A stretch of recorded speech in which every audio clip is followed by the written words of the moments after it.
2 Coríntios capítulo 12, verso 7. E para que não me ensoberbecesse com a grandeza das revelações, o apóstolo Paulo tinha revelações muito poderosas. Ele estava falando assim, grandeza das revelações. Foi-me posto um espinho na carne, mensageiro de Satanás para me esbofetear. Olha que coisa. Aí não está no sentido literal, mas aqui é um sentido figurado, a fim de que eu não me exalte. Por causa disso, 3 vezes pedi ao Senhor que o afastasse de mim. Então ele me disse: a minha graça te basta, porque o poder se aperfeiçoa na fraqueza.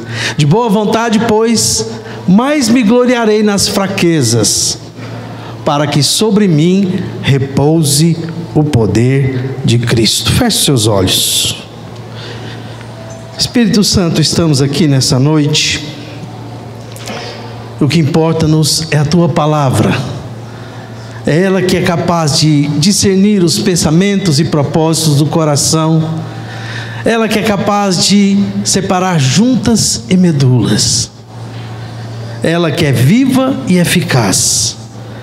Por isso, nessa noite, fala ao nosso coração, Pai, em nome de Jesus. Amém. Essa semana foi uma semana profundamente difícil, extremamente difícil. Na terça-feira, estava saindo do acampamento, recebi um telefonema da minha esposa, que o nosso irmão e discipulador Ricardo tinha sofrido um ataque cardíaco. Aquilo já me deixou perplexo. E estava ali no acampamento, saí de lá, fui para o UPA, mas quando chegamos lá no UPA, ele já tinha falecido. E no final, nós vamos, só abrindo um parênteses, nós queremos fazer uma homenagem para ele e orar pela família no final. Foram dias difíceis, terça e quarta-feira. Na quarta-feira, ele foi enterrado ali na cidade de Pires do Rio, onde moram seus familiares. E quando eu cheguei em casa, fui chorar um pouco. Estava ali no meu quarto, e de repente o Espírito me perguntou: por que você está chorando?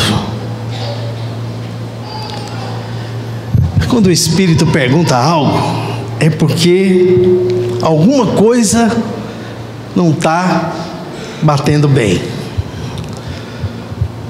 E eu podia ter respondido para o Espírito: não, estou orando pelo momento, pela dor, pela separação. Mas eu estava chorando ali, na verdade, porque no momento que ele estava ali no hospital, no UPA, que eu e o Marcos Xavier entramos lá, nós começamos a orar para ele ressuscitar e chamamos ele de volta, e nada aconteceu. E ali eu fui confrontado com os meus temores, com os meus desejos, com as minhas frustrações, e perguntando para Deus: por quê? Por que que o Senhor não me ouviu? Por que que o Senhor não me escutou? Será que a minha fé foi curta? Minha fé foi incrédula? Eu não tive fé o suficiente? Mas na verdade, eu estava chorando porque eu estava lidando com os meus próprios temores.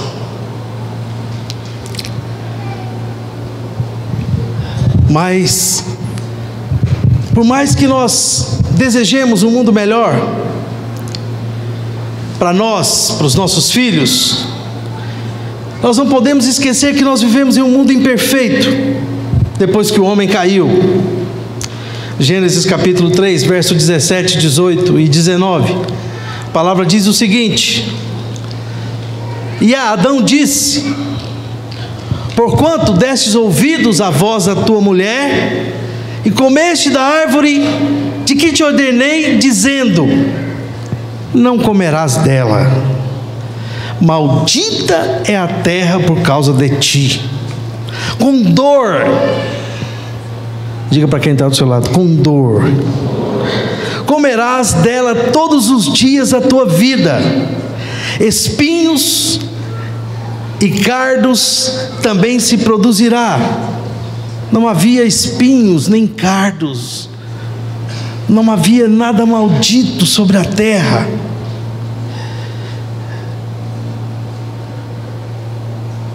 Espinhos e cardos também te produzirá, e comerás a erva do campo, no suor do teu rosto comerás o teu pão, até que te tornes a terra, até que morra, porque delas foste formado, porquanto és pó, e em pó te tornarás.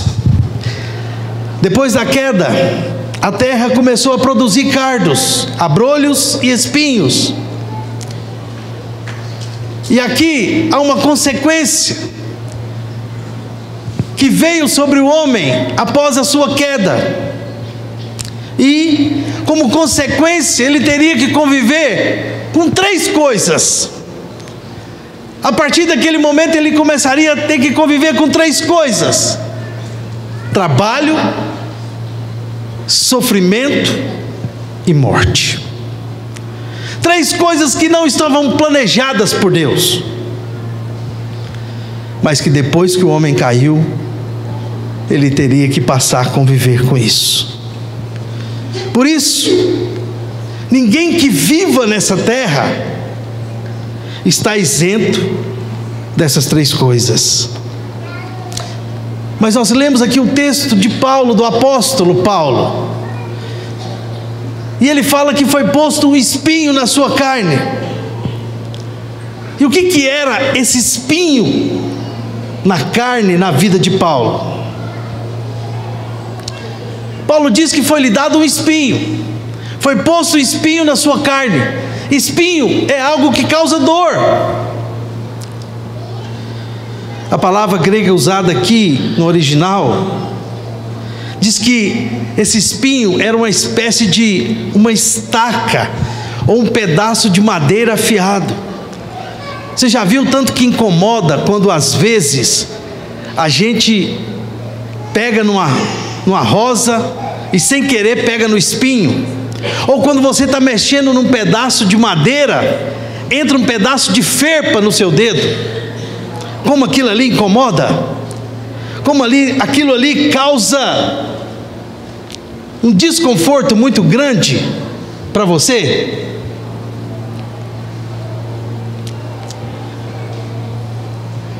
O espinho de Paulo certamente não era um pedaço de madeira preso no seu corpo, mas representava um problema com o qual ele estava lutando.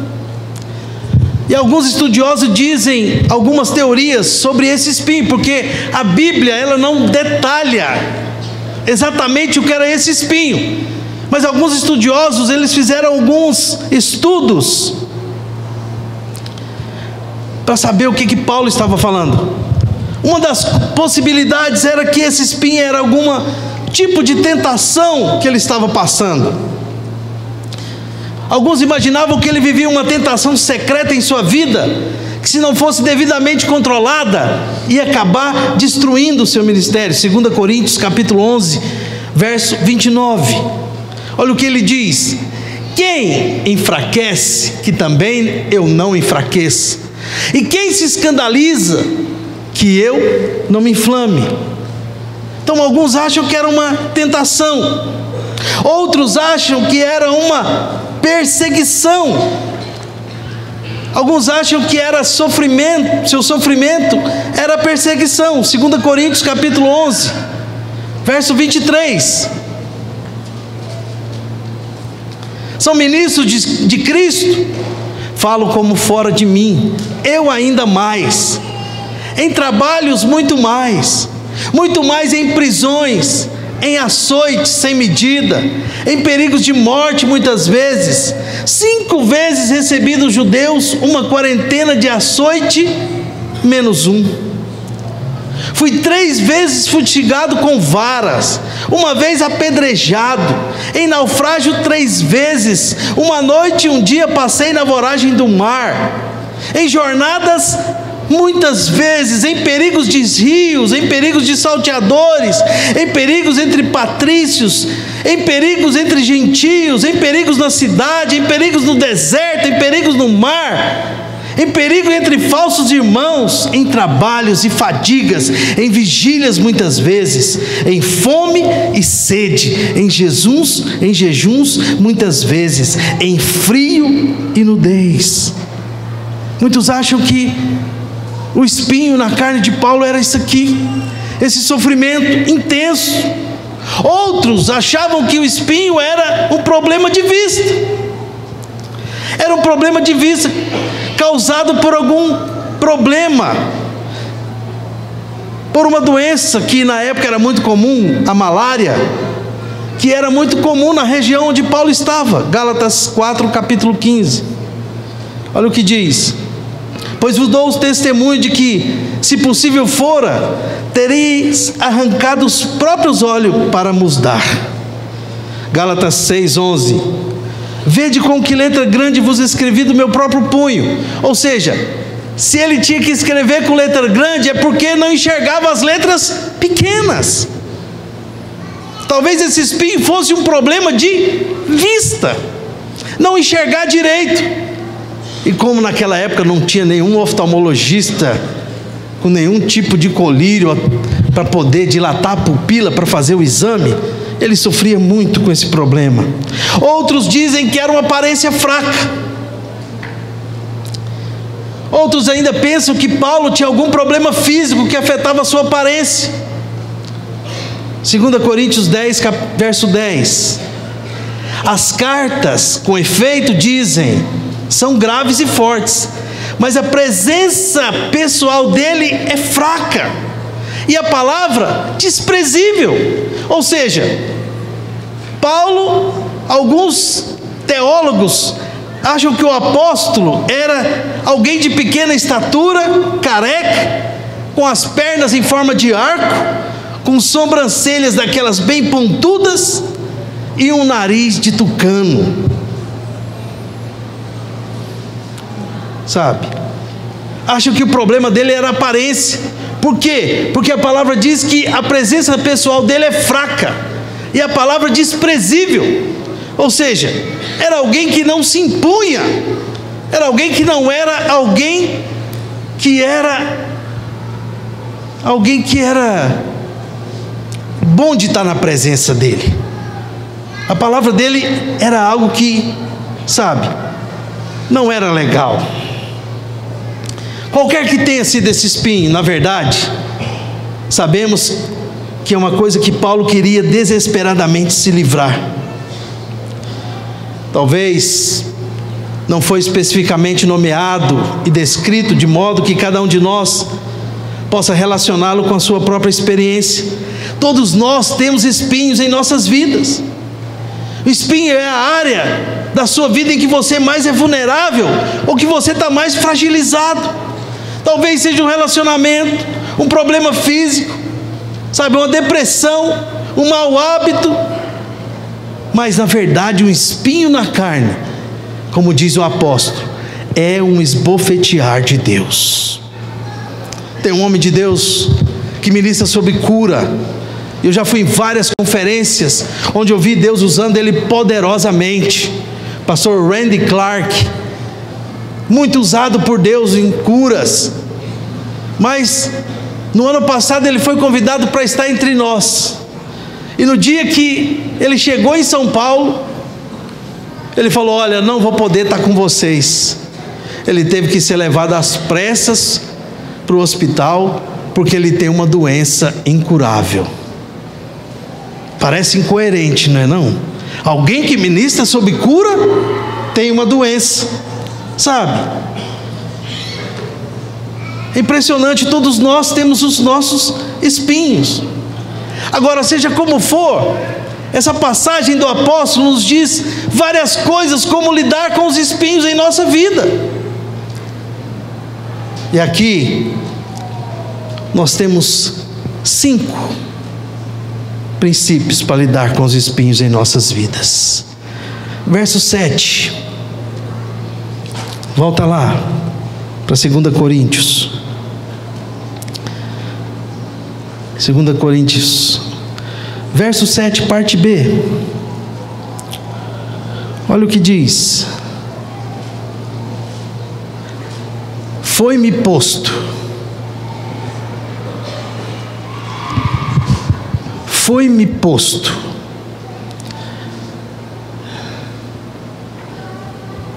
A primeira coisa para você lidar com os espinhos da vida, diga para quem está do seu lado: aceite os espinhos.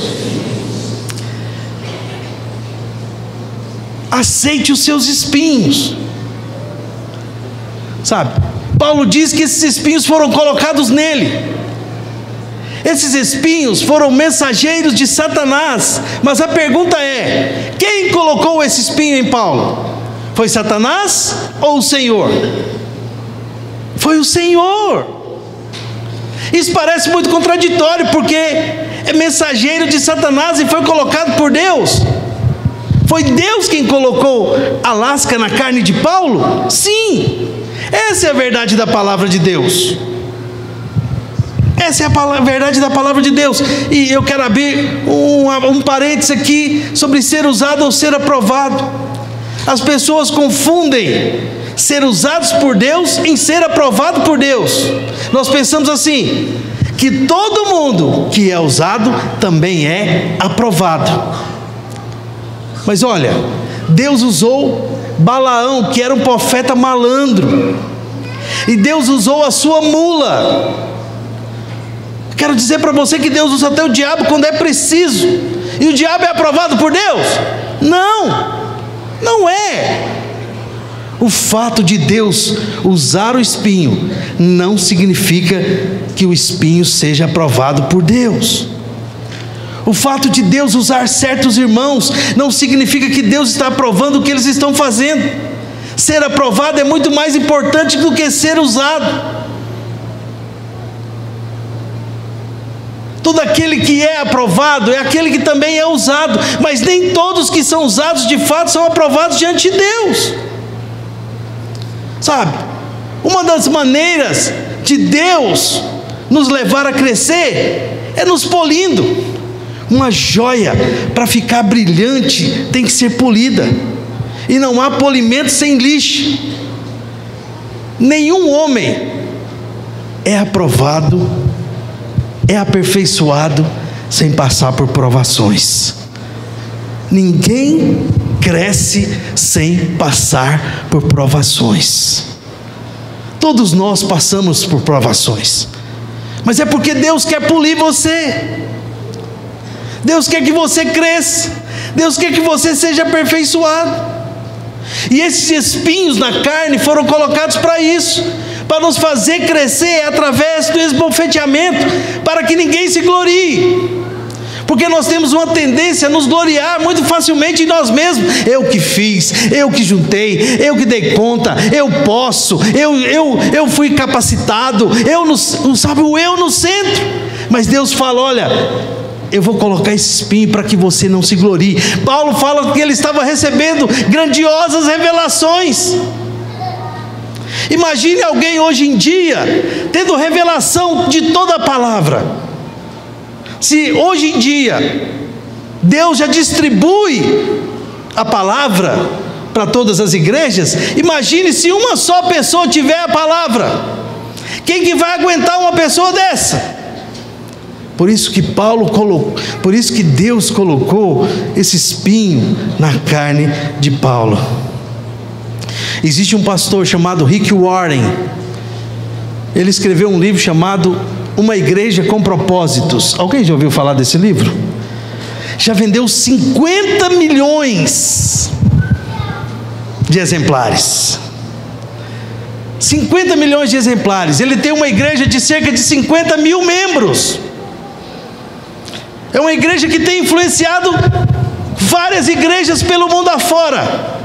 Mas sabe o que acontece com esse pastor? Ele tem um problema. Ele não pode ficar tenso.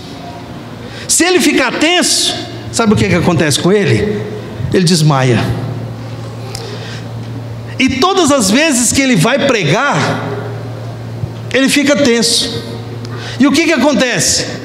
Todas as vezes que ele vai pregar, ele tem que levar um pastor e colocar do lado dele no púlpito. E o pastor fica com o esboço na mão, acompanhando ele pregar. Veja bem, é um homem que já vendeu 50 milhões de livros. É uma igreja que influencia o mundo inteiro. E não pode ficar tenso, porque senão desmaia. E aí tem um pastor que fica do lado dele. Então ele prega e o pastor fica do lado dele com o esboço na mão, porque se ele ficar tenso e desmaiar, o outro pastor já pega e continua pregando. Vê se isso não é um espinho muito grande na carne, sabe? Vê se isso não é uma tristeza. Vê se isso não é um espinho muito grande, sabe? Todas as vezes que ele prega, precisa depender de Deus para cada palavra. Você imagina eu aqui pregando e de repente eu caio, desmaiado.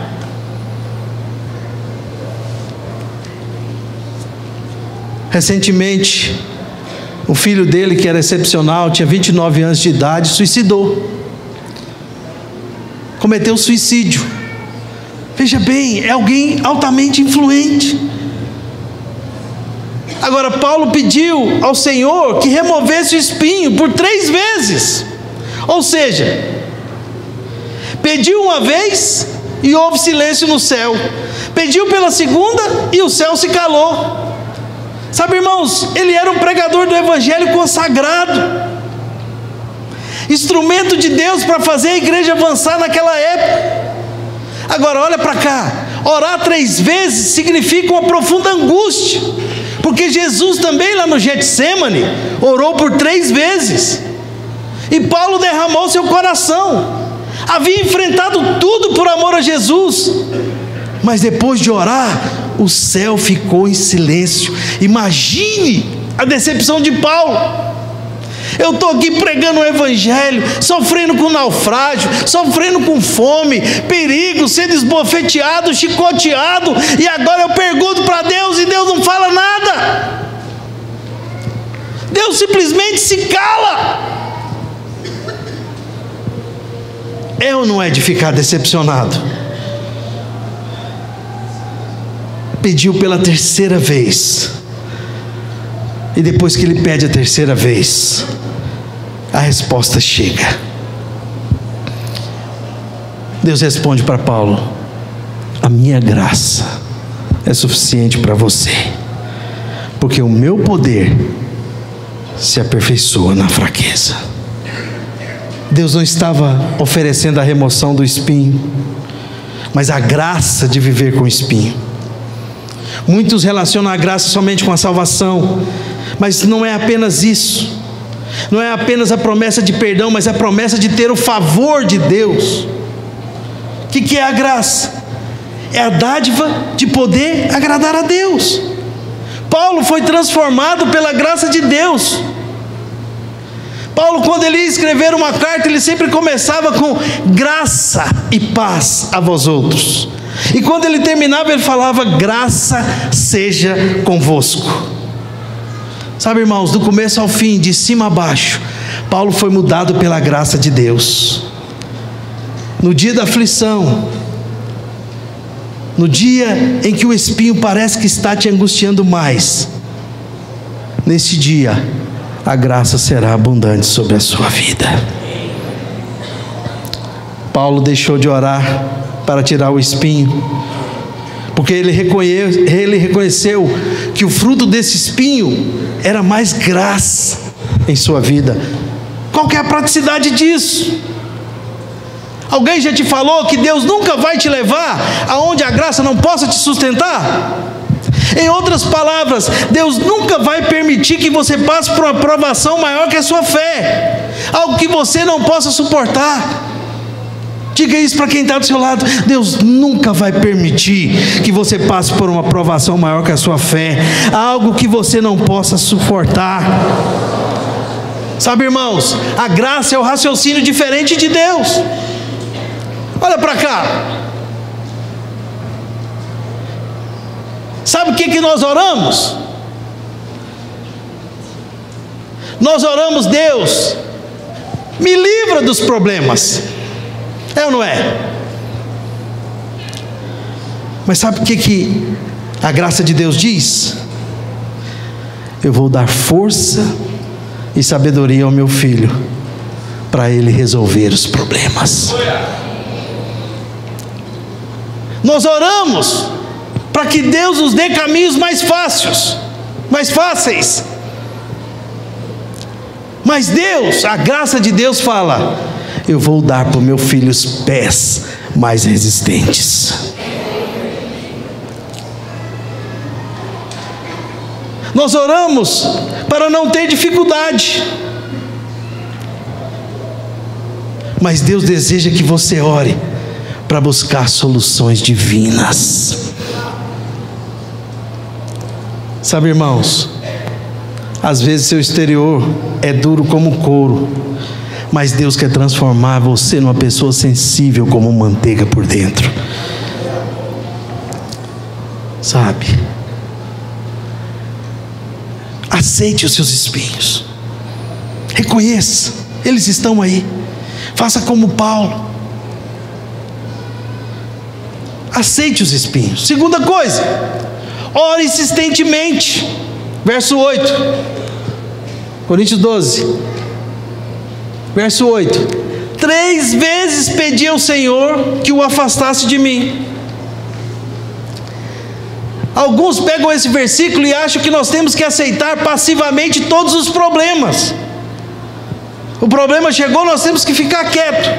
A vontade de Deus não é para que aceitemos passivamente todos os problemas que chegarem diante de nós. A vontade de Deus é que você ore. Ore a primeira vez, ore a segunda vez, ore pela terceira vez, ore até obter a resposta de Deus. A vontade de Deus é que você ore até obter a resposta. Pastor, por que orar 3 vezes? Porque Jesus nos ensinou. Primeiro ore pedindo, depois ore buscando, depois ore batendo. Orar 3 vezes fala em orar toda a escala e intensidade que uma oração deve ter. Orar uma vez é pedir, orar 2 vezes é orar insistentemente na porta, mas orar 3 vezes é bater desesperadamente na porta. Senhor, eu estou desesperado. Ou o Senhor faz, ou o Senhor faz.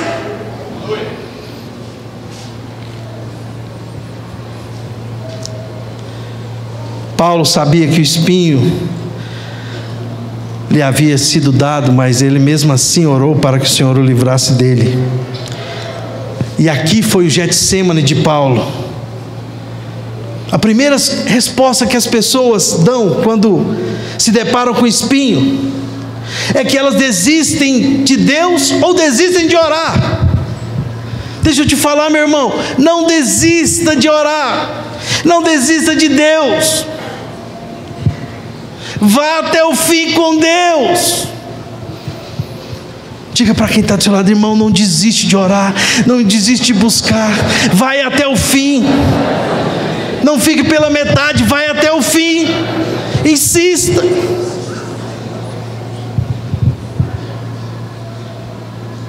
Esse espinho aqui, essa oração de Paulo foi o seu Getsêmani. Lembre-se, Deus resiste ao soberbo, mas dá graça aos humildes. Muitos de nossos espinhos são apenas testes para checar se você está decepcionado com Deus ou você se submete debaixo da sua vontade soberana. Porque tem muita gente que decepciona com Deus. Eu estou decepcionado com Deus. Não fique decepcionado com Deus. Apenas se submeta à sua vontade soberana. Diga para quem está do seu lado: aceita a vontade de Deus para a sua vida. Aceite que Deus tem uma vontade para você, para a sua vida.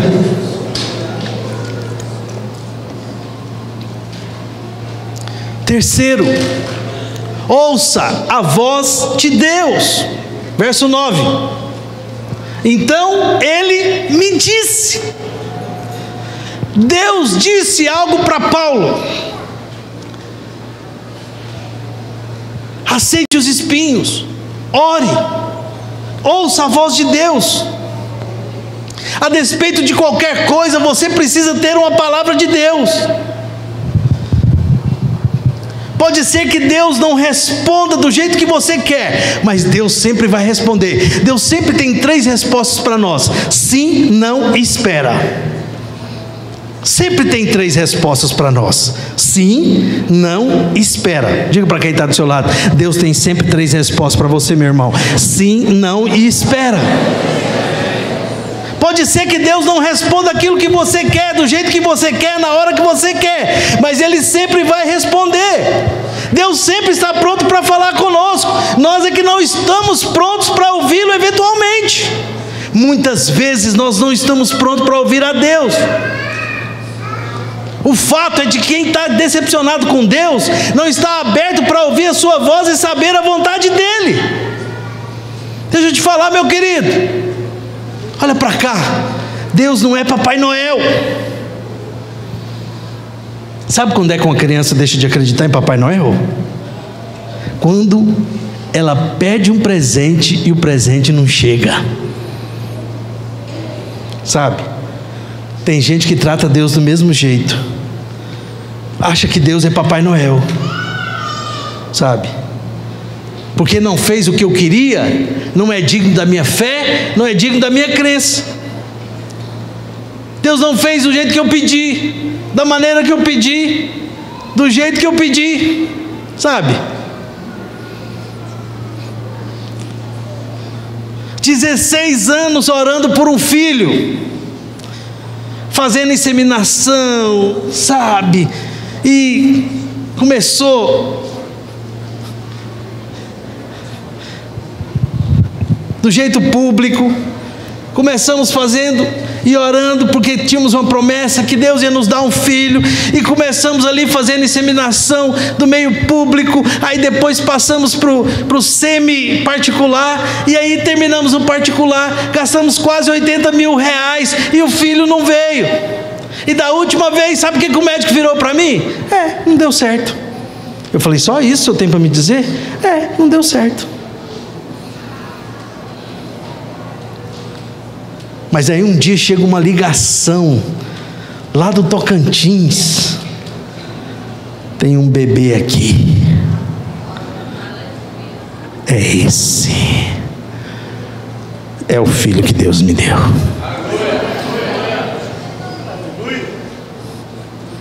Não foi do jeito que eu quis, foi do jeito que Deus quis. Não importa, é o jeito que Deus quer, não é o jeito que você quer. E é uma bênção na minha vida. Eu sou muito grato a Deus por isso. Mas sabe, se Deus não faz do jeito que a gente quer, e aí a gente fica indignado, e aí você não quer crer mais em Deus, você não quer crer mais na palavra. Sabe, irmãos, Deus é o Senhor. Nós apenas nos submetemos a Ele. Ele é o único soberano e tem controle sobre todas as coisas. Mas pastor, como saber a vontade de Deus nessa situação? Pergunte para Ele simplesmente. Mas pastor, quem submete tem direito de perguntar? Sabe, irmãos, existe uma diferença entre questionar e perguntar. Sabe? Questionar a Deus envolve questionar sua autoridade, envolve questionar o seu poder, envolve questionar sua fidelidade, seu caráter. Sabe? Deus é onipotente. Ou não é bom? Sabe? Quem questiona Deus é o decepcionado rebelde, que se volta contra Deus porque Deus não agiu do jeito que ele imaginava. Isso é questionar a Deus. Existe uma diferença entre para quê e por quê. Sabe, como filhos submissos, nós podemos chegar diante de Deus e perguntar o para quê e não o por quê. Num relacionamento saudável entre um pai amoroso e um filho submisso, nós podemos chegar diante de Deus e perguntar: Senhor, me ajude, eu não estou entendendo o que está acontecendo comigo. Me mostre qual é o seu propósito nessa situação. Tem algo de errado para comigo. Está faltando, sabe, fé nessa situação, faltando santidade na minha vida. Sabe, querido, se você tiver um coração sincero e honesto, Deus vai falar com você. Deus vai falar com você. Sabe? Deus vai falar com você. Mas sabe por que eu chegava diante de Deus? Eu não perguntava: Senhor, por que todo mundo vai tomar sorvete com a namorada e eu não posso? Por que todo mundo vai no cinema com a namorada e eu não posso?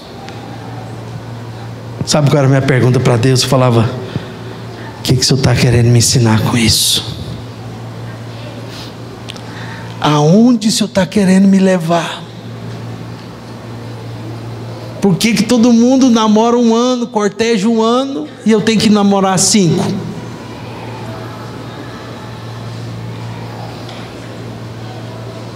Muitas vezes nosso coração é rebelde e fazemos os questionamentos errados diante de Deus. Sabe, querido, no decorrer dos anos eu tenho aprendido que Deus ama as pessoas honestas diante dele, e não aquelas que parecem boazinhas, que não perguntam nada. Nós temos na Bíblia uma grande lição do livro de Salmos. O povo de Israel estava no cativeiro, sofrendo muito, e eles querendo entender por que eles estavam passando por tantas lutas, tribulações. Sabe? Ali nós podemos aprender a ter o coração que eles tiveram. Lá no Salmo 73, o Salmo de Asaf, ele pergunta por que o ímpio prospera, e ele fica perplexo de ver a prosperidade do ímpio e Deus não abençoar eles nada. Sabe?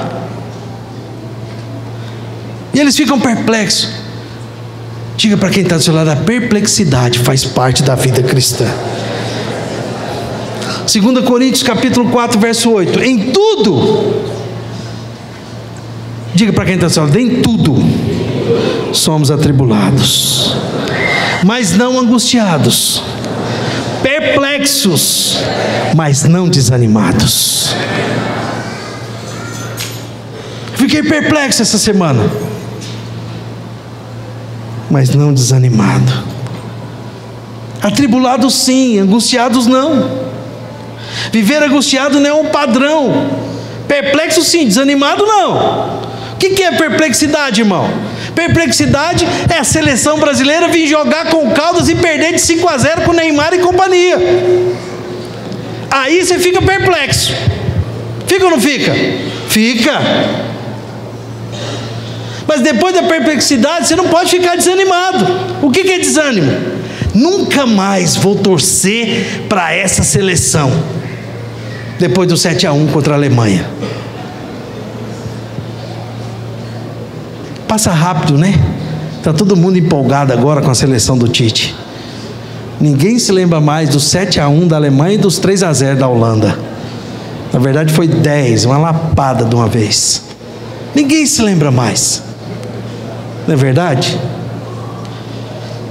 Paulo disse que ficar perplexo é o normal da vida cristã. Eu já orei, eu já criei, jejuei pelo milagre, tive fé, profetizei, mas o milagre não aconteceu, eu fiquei perplexo. Adultos ficam perplexos, não ficam desanimados. Adultos continuam. Crianças ficam perplexas e jogam a toalha, desanimadas. Hoje tem uma pergunta para nós. do Senhor. Nós vamos desanimar ou vamos continuar caminhando? Hoje não compreendemos tudo porque os caminhos do Senhor são maiores do que os nossos, mas um dia nós vamos ver claramente. Hoje estamos vendo como um espelho, às vezes uma visão embaçada no banheiro, mas vai chegar um dia que você vai ver tudo cristalino, vai enxergar tudo em 3D, e esse dia vai chegar, e você vai saber de todas as coisas. Quarto, assuma os espinhos. Verso 9, parte B: de boa vontade, pois, me gloriarei nas fraquezas. A igreja é um lugar para pessoas que têm fraquezas, mas não fraquezas da carne, fraquezas do pecado, que às vezes nos leva a ficar perplexos. A igreja é como um lugar espinhoso, a igreja é um lugar de muitos espinhos. Todos nós os temos, mas alguns estão no estado de negação. Igreja é lugar de pessoas doentes. Sabe, querido, nós temos que ter coragem de cair na real sobre os nossos espinhos. A igreja é um lugar para pessoas espinhosas. Diga para quem está do seu lado: igreja é lugar de gente espinhosa, de gente que tem problema. A nossa tendência é de esconder os problemas e usar máscaras, sabe? A nossa tendência natural é de vestir uma máscara e fingir que nada está errado em nossas vidas, sabe? E é bom que o Senhor, Ele vem com as perguntas chaves. O Senhor, Ele é muito prático conosco. Quando nós começamos a usar máscaras, sabia? Não sei se isso aconteceu lá no encontro, mas se não aconteceu lá, vou te fazer agora. Jacó estava no Val de Jaboque, e do outro lado estava seu irmão com um exército, pronto para arrebentar com ele. E quando ele chegou no Val de Jaboque, qual que foi a pergunta que Deus fez para ele? E aí, Jacó, tudo bem? Onde você vai? Foi isso que Deus perguntou para ele? Não. Qual é o seu nome? Sabe por quê? Porque Jacó era mascarado. Todos nós temos problemas. Problemas de casamento, problemas de relacionamento, problemas financeiros, problemas e dificuldades. Mas muitas vezes usamos uma máscara, queremos aparentar que não temos nada. Mas nós temos sim. E nós precisamos nos despir dessa máscara. E Jacó pergunta: qual é o seu nome? Deus pergunta para Jacó: qual é o seu nome? Eu acho que o bom de Deus é que Deus é muito prático. Deus poderia ter perguntado muita coisa para ele. E aí, você está com medo de atravessar o Val de Jaboque e encontrar com seu irmão e ele acabar com você? Deus poderia ter perguntado, mas Deus foi logo na veia. Como você chama? Me chamo Jacó, mentiroso, enganador, falso. Jesus vai encontrar com a mulher meio-dia.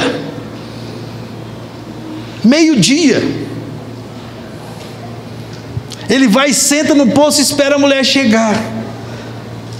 E aí Jesus poderia ter começado o papo perguntando: você veio buscar água? Hora dessa, meio-dia? Por que você está vindo aqui meio-dia no poço buscar água? Mas Jesus já dá uma direta: 5 maridos você teve, e o que você tem agora não é seu marido. Estava usando máscara, estava mascarado, sabe? Muitas vezes nós nos mascaramos. Muitas vezes pessoas vêm para a igreja atormentadas por todo tipo de culpas e acusação. Elas olham ao redor e veem as máscaras e acham que elas são as únicas da terra, passando por uma luta. Deixa eu te falar, você não é o único que passa luta. Diga para quem está do seu lado: irmão, eu passo luta também, eu passo por dificuldade, eu também tenho espinhos na minha vida.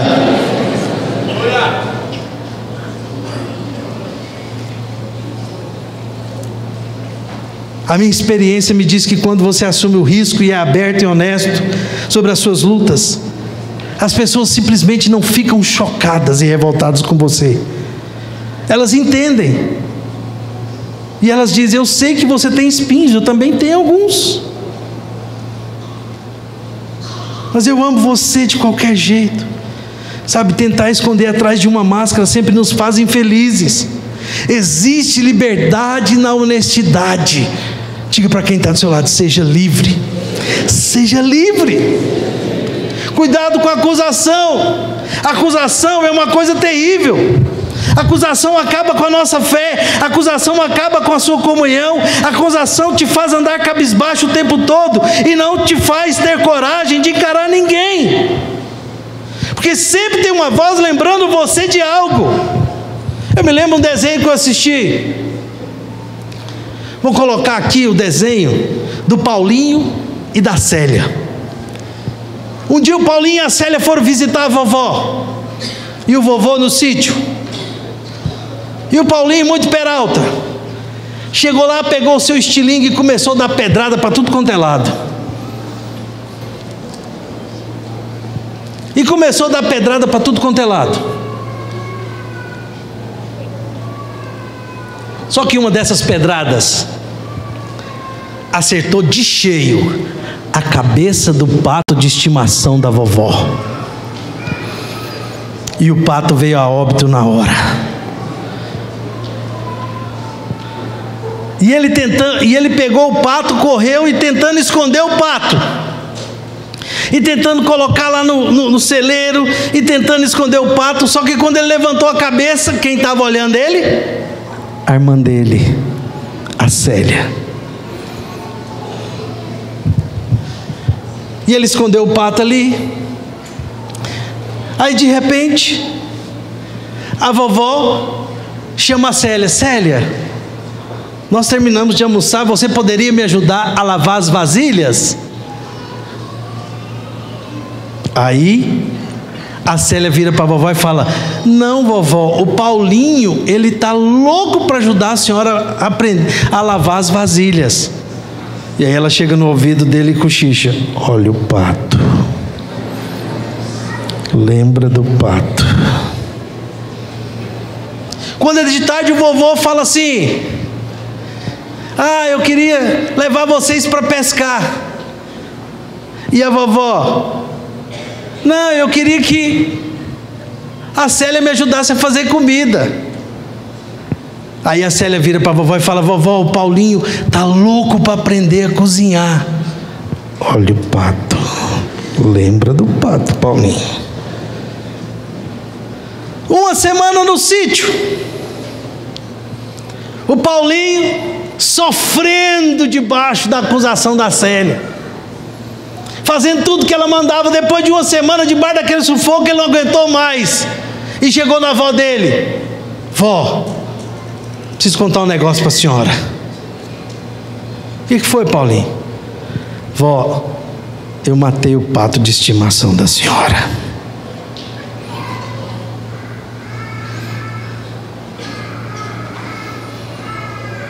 Ela falou: meu neto, desde o dia que você deu a estilingada nele, eu vi que você tinha matado ele.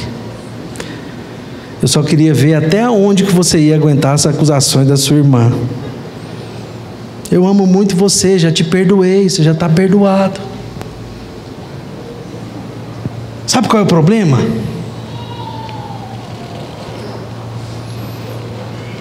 O problema é que muitas vezes o diabo nos acusa tanto, nos escraviza tanto, que nós ficamos debaixo de acusação.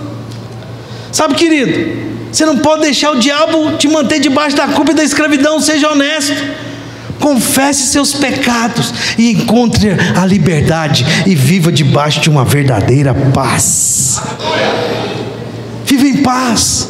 Cuidado com a acusação. Não deixe nada te acusar. Não deixe nada acusar você. Não deixe nada vir sobre a sua vida. Assuma que você tem espinhos. Sabe? Assuma que você tem espinhos. Não queira passar para os outros uma imagem que não existe. Todos nós temos os nossos espinhos. Diga para quem está do seu lado: assuma os seus espinhos. E por último, use os seus espinhos para abençoar. Verso 10: quando sou fraco, então é que sou forte. Paulo está nos dizendo para que eu transforme a minha fraqueza em força. Quando Jesus começou a pregar a pregação do monte, o sermão do monte, ele deu as bem-aventuranças. E lá em Mateus capítulo 5, verso 3, ele começa dizendo: bem-aventurados humildes de espírito, porque deles é o reino dos céus. Em outras palavras, bem-aventurados são aqueles que não pensam coisas grandes de si mesmo. Por quê? Porque esses vão depender de Deus. Bem-aventurados são aqueles que vão ter ocasião, que dependerão totalmente de Deus, que vão depender totalmente de Deus, que não vão depender de si mesmo. Esses são os bem-aventurados. O fato é que não queremos ter espinhos, e nós lutamos para nos livrar deles. Mas eu quero dizer para você, os espinhos são para nos transformar em pessoas melhores, mais parecidas com Jesus, em pessoas mais misericordiosas, mais graciosas, e que são capazes de chorar com os que choram. É para isso que servem os espinhos. Havia uma mulher que estava se casando, e ela contratou um buffet para o casamento. O buffet cobrou R$200 mil na festa dela. 200 mil. Faltando 5 dias para o casamento, o noivo desistiu. O noivo terminou tudo. E ela pegou e foi lá no buffet tentando pegar o dinheiro de volta, tentando cancelar o evento. Mas aí o pessoal já tinha comprado todas as coisas, bebida, comida, tudo. Já tinham feito as compras. E aí ela tomou uma decisão. Ela falou: você quer saber de uma coisa? Eu vou dar essa festa. E convidou todos os moradores de rua, sem teto, para ir. E a festa era num hotel 5 estrelas. E o prato de entrada principal foi frango desossado, para lembrar do ex-noivo.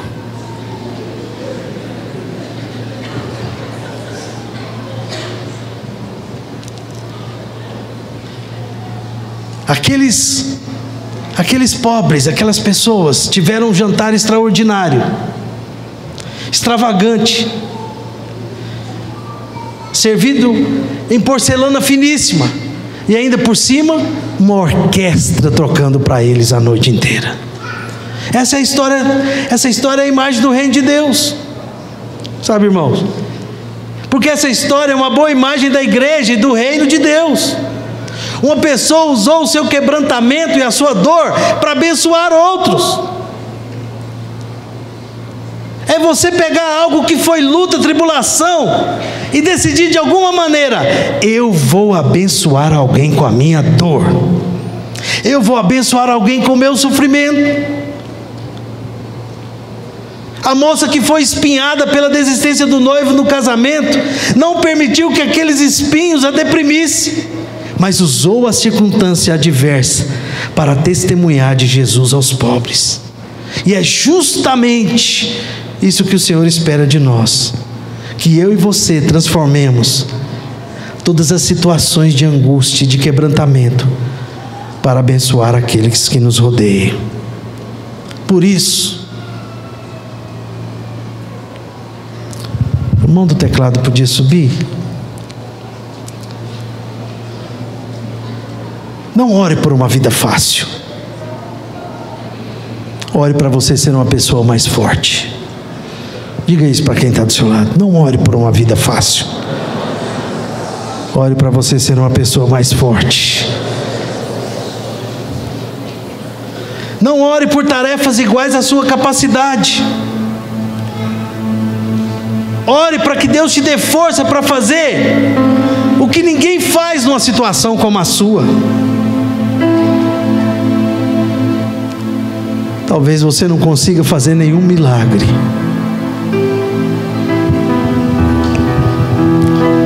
mas talvez você possa ser o milagre.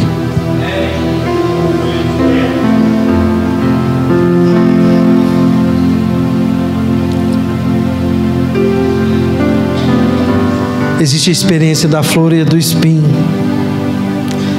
A experiência da flor é aquela bonita, perfumada, que todos gostam de experimentar. Espinho é aquilo que machuca e dói. O que nós fazemos quando temos a experiência do espinho? Você questiona a Deus. Por que eu tenho que passar por isso? Por que está acontecendo isso logo comigo? Por que isso veio acontecer comigo? Porque eu que estou passando por essa situação. Por quê? Mas quando é uma experiência de flor, nós não fazemos isso. Nós não perguntamos: Senhor, por que o Senhor me abençoa tanto? Normalmente nós só agradecemos, é ou não é? Obrigado, Senhor. Se você quer encontrar o caminho de Deus, faz o oposto que o mundo faz. No dia da flor e felicidade, diga para Deus: Senhor, eu não mereço isso. Por que o Senhor está me abençoando tanto? O que o Senhor está querendo me ensinar? Nos dias da felicidade, pergunta. E no dia dos espinhos, agradeça. Agradeça. Deus, eu não sei por que eu estou passando por isso, mas eu te agradeço. Senhor, ainda que eu não entenda esses espinhos, a minha vida não poderia ser diferente disso. Eu creio que os espinhos estão aqui para fazer uma obra que as flores não podem fazer.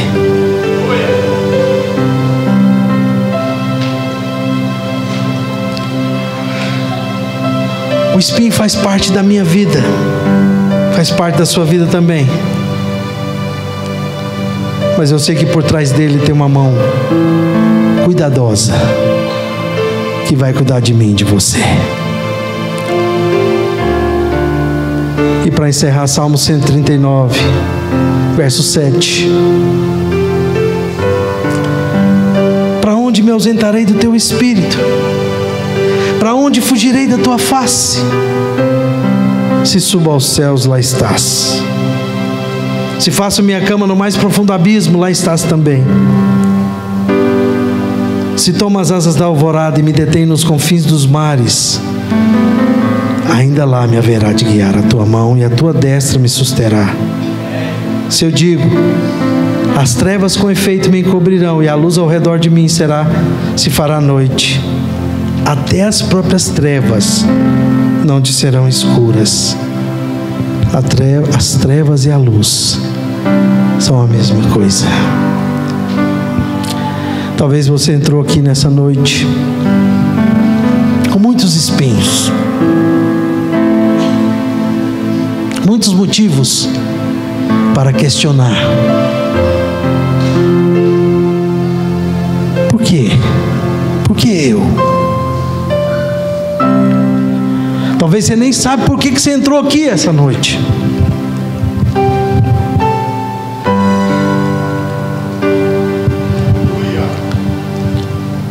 Deus não quer tirar os espinhos, mas Deus te diz nessa noite que você não está sozinho. Ele está com você. E Ele te diz: o favor dele te basta. Fica de pé onde você está.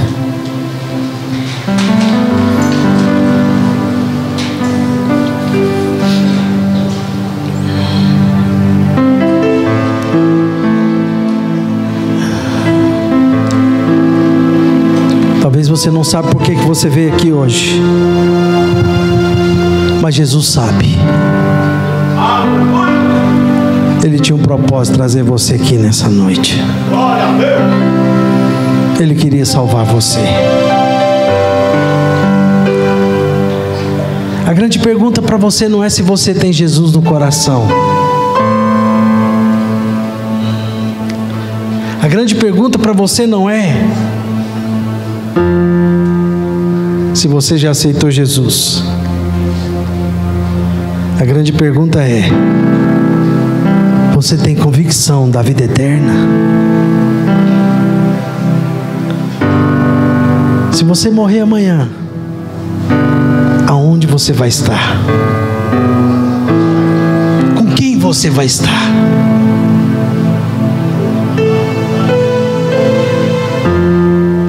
Só há uma maneira de você receber a vida eterna. Romanos capítulo 10, versos 9 e 10. Aquele que me confessar com a boca e crer com o coração será salvo.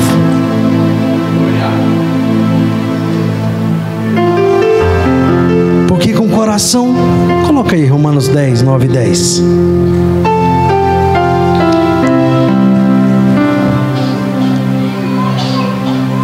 Romanos capítulo 10.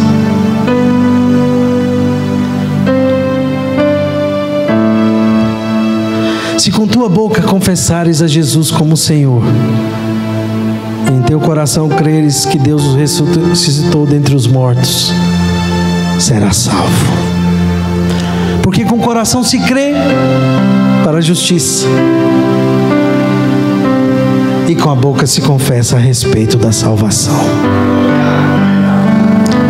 Hoje Deus trouxe você aqui para te dar a vida eterna.